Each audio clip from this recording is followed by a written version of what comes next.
Thank you, Dr. Sumit, for the kind introduction and the chance to present at this instruction course.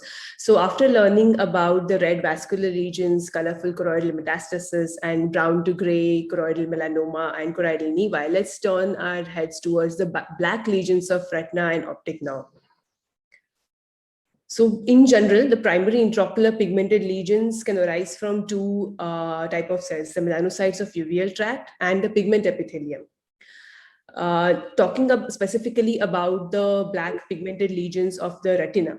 Retinal pigment epithelium is the most common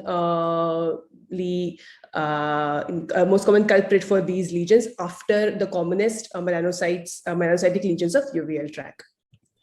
So apart from the retinal pigment epithelial hyperplasia after trauma, inflammation, the pigmented lesions which we are going to focus here are the congenital hypertrophy of retinal pigment epithelium, RP adenomas or adenocarcinoma, RP hematoma, and the optic nerve hair melanocytoma, though not an RPE lesion, however, an important black lesion seen in the posterior segment of the eye. So starting with the congenital hypertrophy of retinal pigment epithelium. So these can be of mainly three types: solitary or a single, what we commonly know as chirpy, grouped or multiple or beer track appearing chirpies, and another important variety, that is a familial adenosis polyposis associated or atypical congenital hypertrophic retinal epithelium. So learning about the solitary lesion. These are congenital. However, the median age of diagnosis is notified as 45 years. They are generally asymptomatic and incidental finding during a routine fundus examination or during screening of fundus examination for systemic diseases. The location is generally observed in mid-periphery or periphery of the fundus, very rarely in posterior pole location. On examination, they appear to be very well demarcated, minimally elevated. These lesions don't tend to have a significant height which can be caught on an ultrasound. Color-wise, it is a black homogeneous lesion with a typical depigmented halo, which is also seen around the lesion. They are known to show gradual but slow growth in their diameter. What needs to be kept in mind while observing these lesions is 2% of these lesions, however small, but 2% of these lesions can also show nodular growth, progressive nodular growth, and can turn into RP adenomas or adenocarcinoma, which is a malignant variant of RP tumor. On ancillary examination, as seen over here, the fundus fluorescence angiography shows a uniform hypofluorescence owing to the densely packed and pigmented nature of these tumors. On OCT, we can see loss of photoreceptors, presence of the subretinal clefts, as well as increased transmission through the lacunae. So how do we manage these solitary chirpies? Periodic observation is mandated for routine monitoring. If a small nodular growth is noted, and if it indeed is causing exudation or collection of subretinal fluid, laser photocoagulation or cryotherapy can be applied if the vision is getting threatened because of the same. If the small nodular growth is also causing surface wrinkling or retinal maculopathy, vitreous membrane peeling might be necessary. Multifocal or group chirpies, or also known as beer track chirpies. So these are again well-defined, flat, slate gray lesions. Very important to note are their distribution. They are usually sectorally distributed. The numbers can be between 3 to 30. The diameter ranges between 0.1 to 3 millimeter in diameter. However, there are no lacunae or halos of depigmentation as we saw them as in solitary chirpies. These also appear to be minimally elevated. The group chirpies can also be non-pigmented, and in these cases, they are known as polar bear tracks because of their sans pigment nature. These are known to be stable lesions, only require monitoring as their management. Important variety, that is the familial adenosis polyposis associated or Gardner syndrome associated RPE lesions. These are hallmarks of more systemic associations.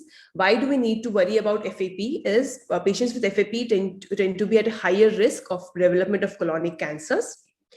70% of patients with FAP can have the atypical choppies inside the eyes. As these are easily recognizable lesions, can be a clue towards the patient's diagnosis of a systemic illness. These tend to be multiple and often bilateral. By now, the other two varieties that we have seen are unilateral. These tend to have lesser defined margins, randomly distributed, not the sectoral distribution. The FAP gene has been identified in a long arm of chromosome 5. So periodic observation again for these lesions, and because of their close association with colonic cancer, periodic colonoscopy and removal of suspicious polyps in the family, in the patient as well as family is warranted. Moving on to RP adenoma or adenocarcinoma. So these are quite very rare lesions. Few case reports and one or two case series have been published describing these in the literature. The mean age is noted to be 53 years. They may occur with a history of prior trauma or inflammation or a prior existing reactive hyperplasia of RPE. So they tend to be solitary and unilateral, a very dark brown to black retinal tumor. In the developmental aspect, they do invade the overlying retina and acquire a retinal feeder as well as draining vessel. The acquiring of retinal feeder vessel kind of separates them from a similar looking choroidal melanoma. Commonly present are intraretinal as well as subretinal exudation. Rarely they can be locally invasive if adenocarcinomatous changes have been there as a pathogenesis, and extraocular extension has also been noted. Very rarely do these lesions metastasize. So a little about how to differentiate them from their commonly encountered differential diagnosis, that is the choroidal melanoma. So as we saw, these do arise internal to Bruch membrane. Some of the choroidal melanoma, which also can arise and show the mushroom configuration, may invade the retina. These are more deep and dark pigmentation. 45% of choroidal melanomas can be amelanotic.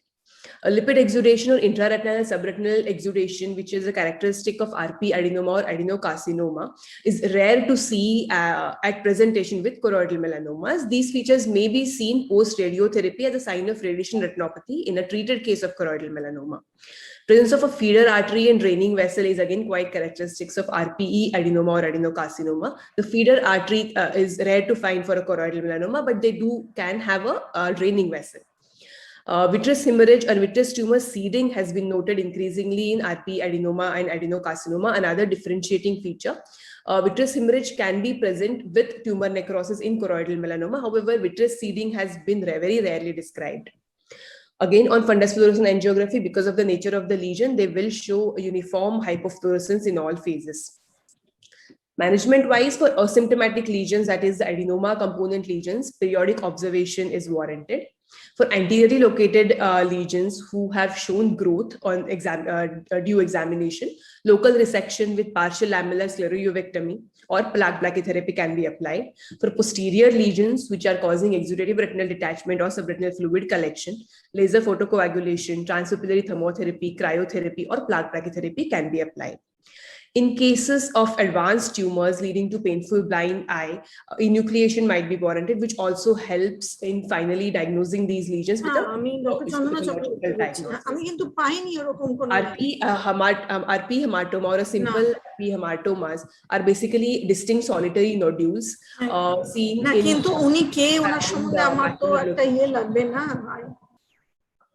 these tend to be less than 1 millimeter in diameter and a small 1 to 2.5 millimeter elevation. Minimally dilated retinal feeding vessel and adjacent retinal traction can be seen along with these lesions. On OCT, abruptly elevated solid mass within the retina and a complete optical shadowing is noted.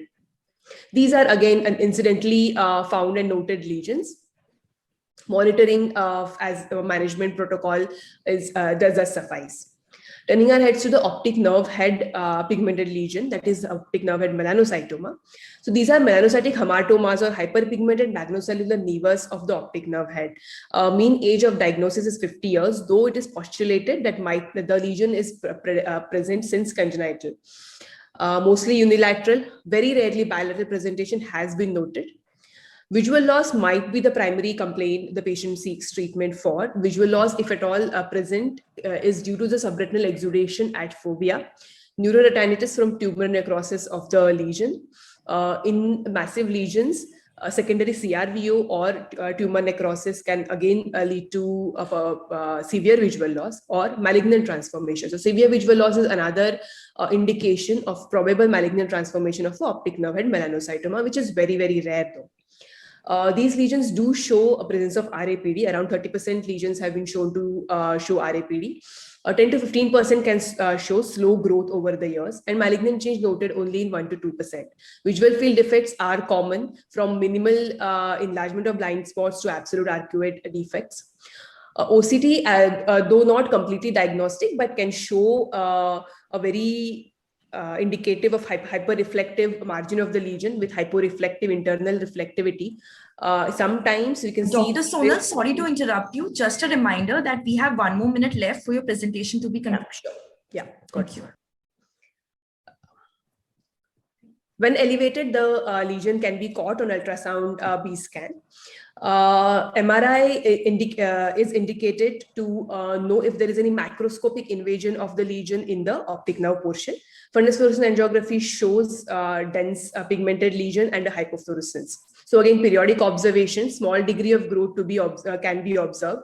More progressive growth or profound visual loss is an indication of probable malignant transformation. Enucleation and histopathology is then indicated. It's a small chart showing the varied differential diagnosis of black retinal lesions as we just discussed. Important of them being diagnosis and monitoring of the congenital hypertrophy retinal epithelium, the diagnostic features of RP adenoma and adenocarcinoma, as well as the optic nerve head melanocytoma.